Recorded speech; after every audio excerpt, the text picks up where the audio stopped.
Hello students, welcome back to my channel. So this time, we will be discussing chemical reactions. By the way, this is module number 5 of 4th quarter, grade 10 science. And for this lesson, our most essential learning competency is to apply the principles of conservation of mass to chemical reactions. Makikita po natin sa screen po ninyo ngayon na ang title po ng ating lesson is all about balancing chemical reactions. But before that, I will be discussing what a chemical reaction is. How do we know if a reaction is chemical or not? Ano nga ba yung mga parts ng isang chemical reaction? And later on, I will also be discussing the law of conservation of mass. So ano nga ba ang isang chemical reaction? A chemical reaction is a process in which the properties of the original substance change into new substances with different physical and chemical properties. What you can see on the left side of your screen is an example of a chemical reaction. Yan ay yung mga fireworks.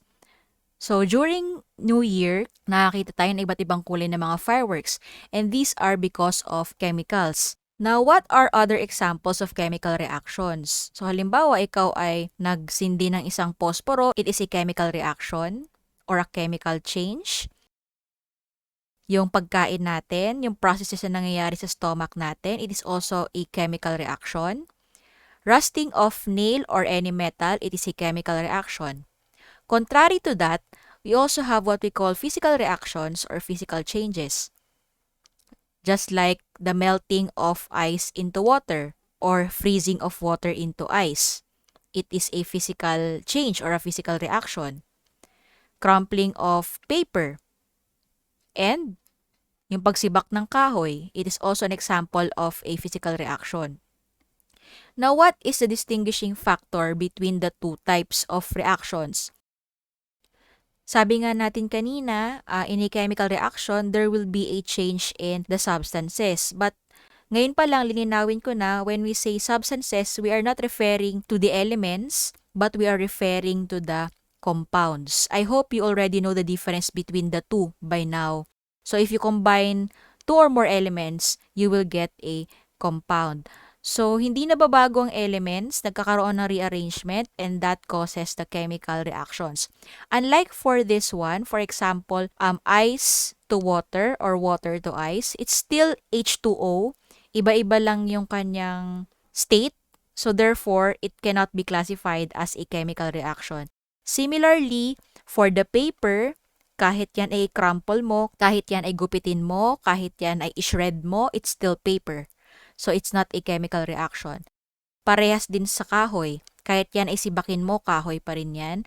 Kapag yan ay sinunog mo na, chemical reaction na yan. Pero kapag sibak lang, pinutol mo lang into smaller pieces, it is considered a physical change. Now, what are some evidences of a chemical reaction? First, we have a change of color, just like what happens in fireworks. Formation of gas kapag nagkakaroon ng mga usok. Temperature change. Usually, yan yung unang mga nangyayari. Change in smell.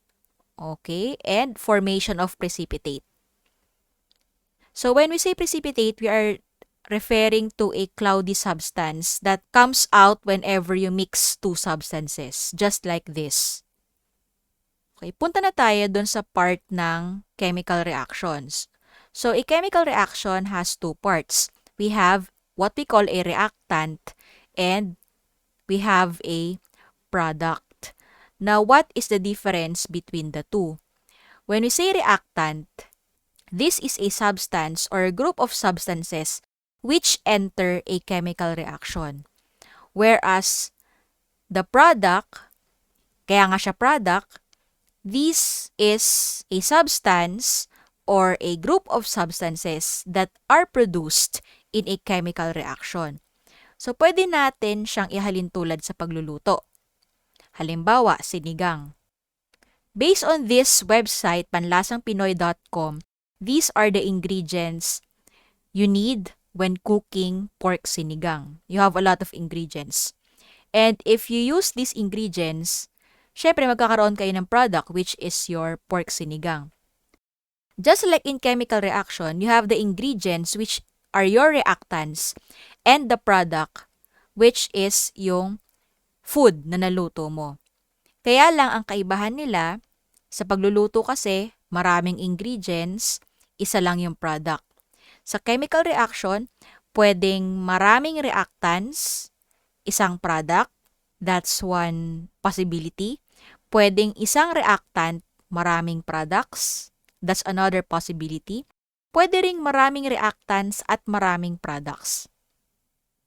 So, yung lesson na yon ay types of chemical reactions that will be discussed in week number 6, not in this video lesson. So, yon. Let's go now to the law of conservation of mass. So, what does this law tell us? This law tells us that matter is neither created nor destroyed. In any chemical reaction, the total mass of the reactants must be equal to the total mass of the products. Okay? So, for now, instead of mass, we will be dealing first with the number of molecules or atoms. Kasi medyo complex na yung mass. We will be discussing that in another video lesson. So, dito, ano yung mahalaga nating tatandaan? Sabi dito, the mass of the reactants must always be equal to the mass of the products. Okay, so for us to better understand the law of conservation of mass, we need to be able to identify first the reactants and products in a chemical equation. So for example, this one, I got this from our module in the Division of Caloocan. The example shows photosynthesis. So, alam ko naman na alam nyo na yung photosynthesis. It is a process that is usually happening in plants. So it says here that during photosynthesis, plants take in carbon dioxide and water from air and soil. Within the plant cell, the water loses its electrons while the carbon dioxide gains electrons. This process transforms the water into oxygen gas and the carbon dioxide into glucose. So you are already provided with the chemical formula. What you need to do for now is to identify the reactants and the products. Again, let's have a short review. When we say reactants, ito yung mga substance na nasa umpisa ng isang reaction. Yung product, yun yung produkto or yung lalabas after the reaction. So, sabi dito, nag-i-intake si plant ng water and carbon dioxide. So, therefore, water and carbon dioxide would be the reactants and oxygen gas and glucose would be the products. Okay, bakit natin nasabi na product si oxygen gas at si glucose? Kasi sabi dito, water is transformed into oxygen gas and carbon dioxide is transformed into glucose. I hope you are already familiar with glucose. We have discussed that last week in our lesson on biomolecules. Now, how do we write this into a chemical equation? You are already given the chemical formula of each compound, so you can easily combine them into one chemical equation or chemical reaction. So the output would be this. It would always be reactant plus another reactant kung marami sila, yields arrow going to the right. Okay? Product 1 plus product 2. Okay? Carbon dioxide combined with water yields glucose and oxygen gas. So, ganun lang kadali magsulat ng isang chemical reaction. Next example. Carbonated drinks that come in cans or bottles contain a substance called carbonic acid. When you open one of these drinks, the carbonic acid breaks down, creating water and carbon dioxide. This carbon dioxide leaves the drink, forming gas bubbles that you can see rising to the surface of the liquid.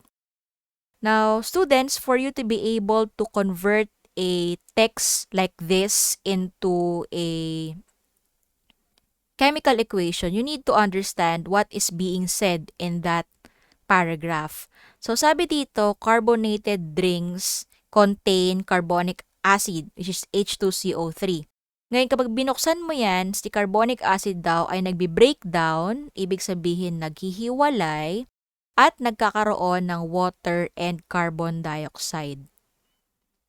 So therefore, the reactant here, yun yung meron nung umpisa pa lang, that is your carbonic acid, and the products would be carbon dioxide and water. Transforming that into a chemical reaction, we will be having this one. Carbonic acid, arrow, carbon dioxide, plus water. Finally, the last example in our module, this paragraph is all about stomach acid. So, tayo kasi sa katawan natin, meron tayong stomach acid which aids in our digestion. So, without this stomach acid, hindi natin madadigest ng maayos yung mga kinakain natin. Ngayon, one of these stomach acids is hydrochloric acid.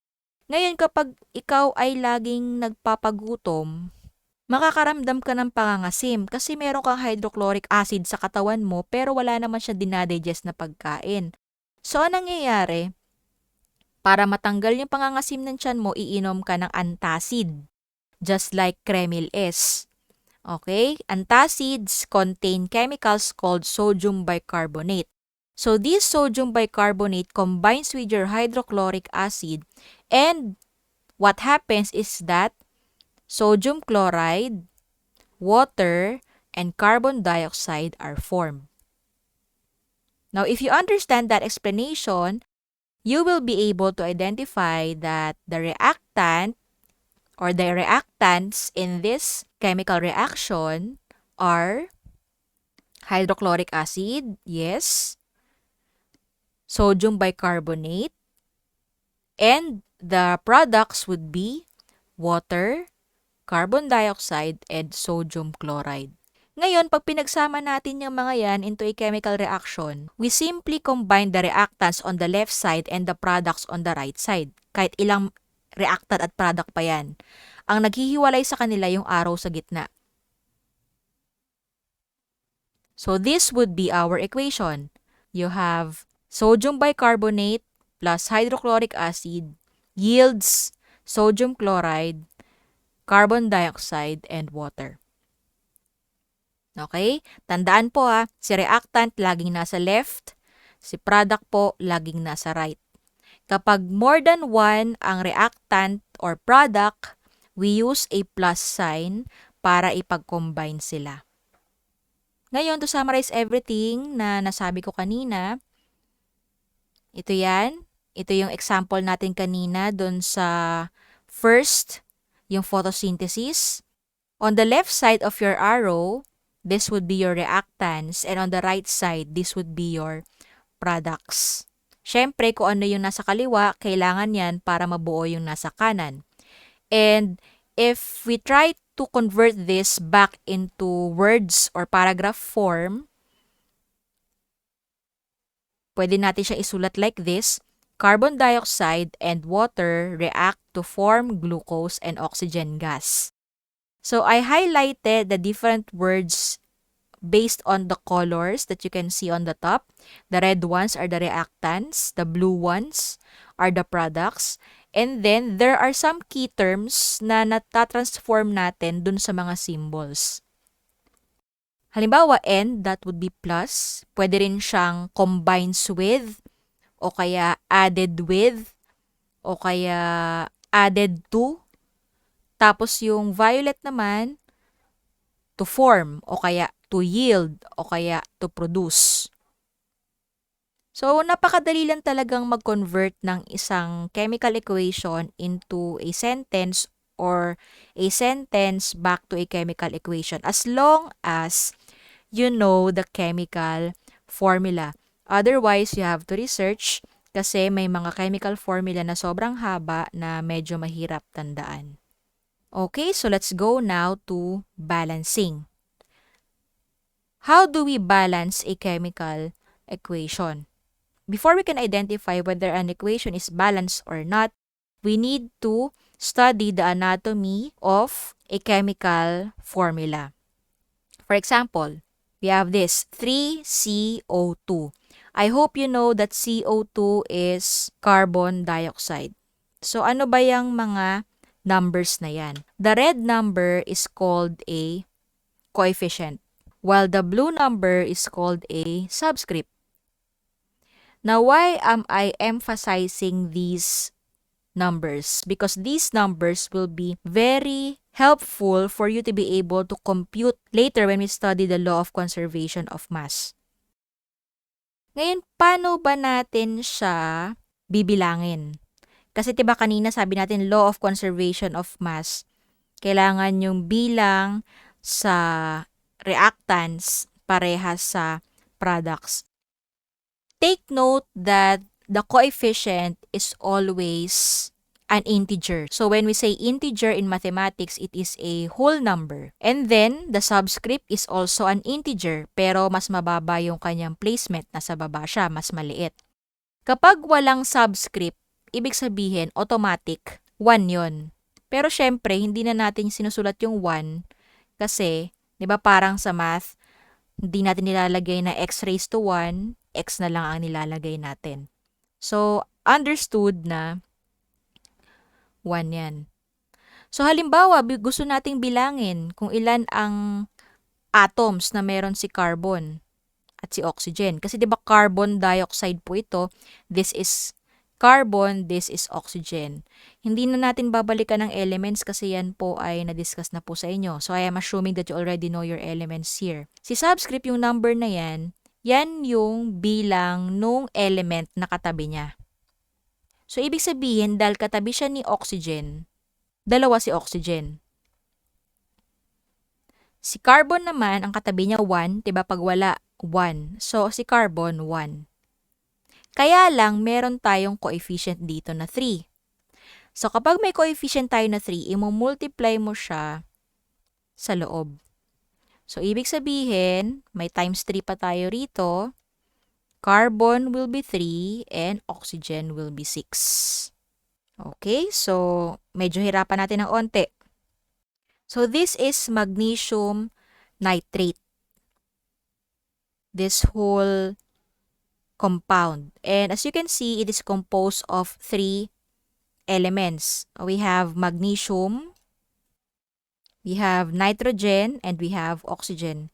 And dito makikita natin ang daming parentheses, ang daming subscript, tapos meron pang coefficient. Marami tayong gagawin na arithmetic dito. So, unang-una, wag mo nating pansinin si coefficient. Si magnesium ay walang subscript, so it means meron siyang 1. Tapos, si nitrogen, wala siyang subscript dito sa loob, pero may 2 siya sa labas. Nakaparenthesis yan eh. So, ibig sabihin, si 2 rito, i-multiply natin sa loob. So, therefore, nitrogen would be 2 and oxygen would be 3 times 2, 6. However, meron pa tayong 3 dito. So, para siyang may bracket pa sa labas. So, ibig sabihin, lahat na nakuha nyo kanina, i-multiply pa natin sa 3. So, magnesium, 3, nitrogen, times 3 din, tapos oxygen, times 3. So, magnesium would be 3, nitrogen would be 6, and oxygen would be 18. Yan yung mga simple na ways natin ng pagbibilang na medyo nakakalito, especially kapag napakarami ng numbers and parentheses. So, magbibilang na tayo ng mga reactants and products kasi alam nyo na kung paano bilangin yung single na compound. Ngayon, bubuuin na natin reactants and products para malaman natin kung balance yung isang equation. Ngayon, paano pala natin malalaman kung balance? Dapat lahat ng bilang ng reactants, kada element ay equal sa nasa products. Pag may isa lang dyan na hindi equal, considered na siya na not balance. So, for example, ito yung una natin na sinulat kanina, yung photosynthesis. Again, carbon dioxide plus water yields glucose and oxygen gas. So, kung i-inspect natin ng mabuti yung ating chemical reaction, meron lang tatlong element dyan. We have carbon, we have oxygen, and we have hydrogen. So, sinulat ko na sila doon sa gilid ng ating table. Ngayon, bibilangin natin kung ilan yung carbon sa reactant, ilan yung oxygen sa reactant, ilan yung hydrogen sa reactant. Ganon din po yung gagawin natin sa products. So, halimbawa, carbon, reactants. So, reactants yan, ito lang yung pag-uusapan natin. So, ilan ang carbon sa reactants? Ito lang si carbon. So, 1. Ilan ang oxygen sa reactants? Meron tayong dalawa dito. Plus, meron pa tayong isa rito. So, that would be 2 plus 1 is equal to 3. And hydrogen, we have 2. Tapos, doon naman po tayo sa products. Ito yung products natin. Dito kayo mag-focus. Carbon, okay, you have 6 here. Oxygen, you have 6 plus 2, which is 8. And you have hydrogen, which is 12. So, dyan pa lang, no, makikita na natin na wala ni isang element na parehas ng bilang sa reactants at saka products. So, therefore, the equation is not balanced. Let's have another one. So, in this example, we have aluminum plus oxygen gas yields aluminum oxide. Dito, meron lang tayong dalawang element, aluminum and oxygen. So, magbibilang muna tayo ng reactants and products, and then afterwards, kapag hindi siya balance, ibabalance natin siya. So, magbibilang muna tayo. So, reactants, dito muna tayo.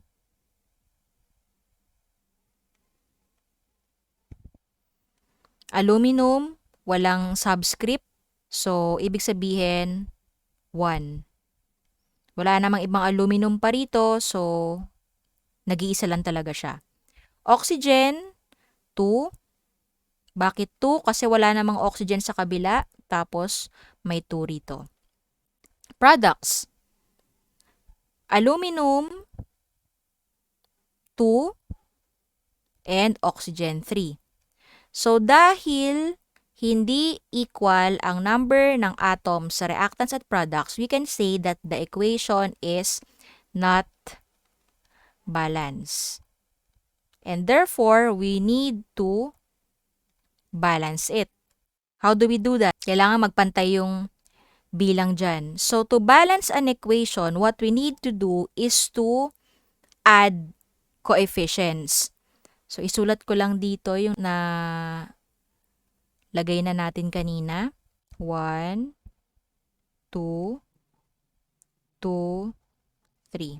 We will be adding coefficients. So, ano yung coefficient na yan? Yan yung sabi nga natin kanina, yan yung mga number na nasa unahan ng elements or compounds. Again, a coefficient is a whole number. You cannot add there a fraction.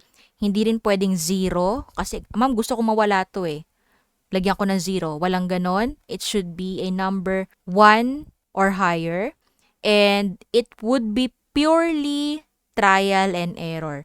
Actually, you can do it algebraically, pero mas complicated siya. So, how do we do that?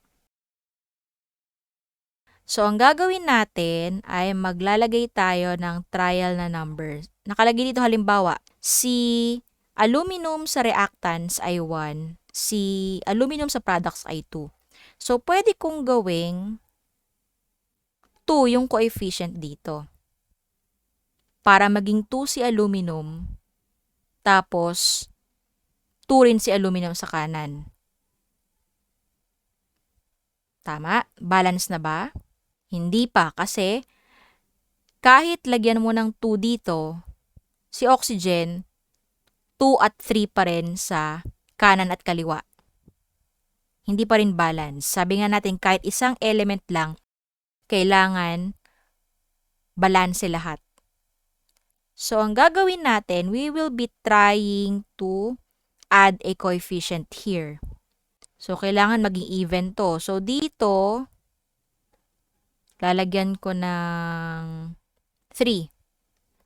Bakit hindi po 2, ma'am? Kasi 2 and 3, may mga tinatawag tayo na least common multiple. Ang pinaka-least niyan is 6. So, magta-times ako ng 3 dito para maging 6 siya. Ito naman, magta-times ako ng 2 para maging 6 din. So, ang mangyayari, si aluminum, 2. Si oxygen, magiging 6. Si oxygen din magiging 6. Kaya lang may problema tayo. Si aluminum, hindi na equal kasi 2 dito, 2 times 2, 4. So, ang gagawin natin, mag-a-adjust tayo dito sa kaliwa. Ang gagawin natin, gagawin po natin siyang 4 para mag-equal siya doon sa kanan. So, therefore, aluminum on the right would be 4 as well as on the left. So, review natin paano naging 4 si aluminum. Kasi 4 times, di ba may 1 dito? Kaya 4.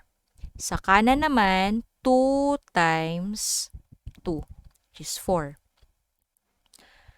Sa oxygen naman, 3 times 2, 6. Tapos, sa kanan, 2 times 3, 6. 4, 4, oxygen, 6, 6. So, this is now a balance equation. So, our balance equation, I will just rewrite it. 4 aluminum atoms plus 3 oxygen gas molecules yield 2 aluminum oxide molecules. So, this equation already follows our law of conservation of mass. Okay? So, next example. Here we have methane plus oxygen gas yields carbon dioxide plus water.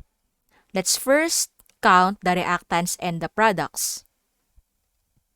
Now, I will advise you to pause this video first and then try to count the reactants and products by yourself. If you are done, you can click continue. So, bilang tayo na reactants, dito muna tayo sa left. Carbon, 1. Hydrogen, 4. Oxygen, 2. I hope you can follow. 1 si carbon, hydrogen, 4. Oxygen, 2. Sa kanan naman, carbon is 1. Hydrogen is 2. But oxygen is 2 plus 1. May 1 dito. Kaya 3. Therefore, it is not balance. So, anong gagawin po natin? Pag hindi balance, ibabalance natin.